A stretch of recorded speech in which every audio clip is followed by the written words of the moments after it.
శ్రీ అండాల్ తల్లి తిరు నక్షత్ర మహోత్సవాన్ని పురస్కరించుకొని ఈరోజు శ్రీశాల శ్రీ లక్ష్మీ వెంకటేశ్వర స్వామి దేవస్థానంలో లక్ష కుంకుమార్చన మహోత్సవాన్ని భక్తి శ్రద్ధలతో వైభవంగా నిర్వహించారు. ఈ కార్యక్రమంలో భక్తులు పెద్ద సంఖ్యలో పాల్గొని అమ్మవారికి కుంకుమార్చన సమర్పించి ప్రత్యేక పూజలు నిర్వహించారు.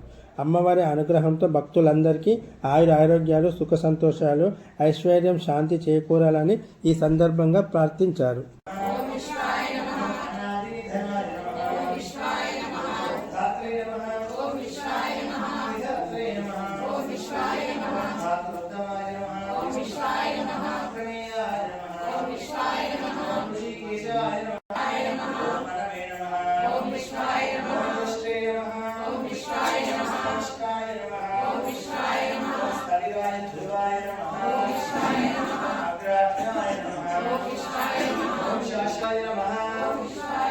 ओम त्रिकबुद्धाम्ने नमः। ओम पवित्राय नमः। मंगलाय परस्मै नमः। प्राणदाय नमः। ओम विश्वाय नमः। प्राणाय नमः। ओम विश्वाय नमः। ज्येष्ठाय नमः। ओम विश्वाय नमः। श्रेष्ठाय नमः। ओम विश्वाय नमः। ओम प्रजापते नमः। ओम विश्वाय नमः। ओम हिरण्यगर्भाय नमः। ओम विश्वाय नमः। ओम भूगर्भाय नमः।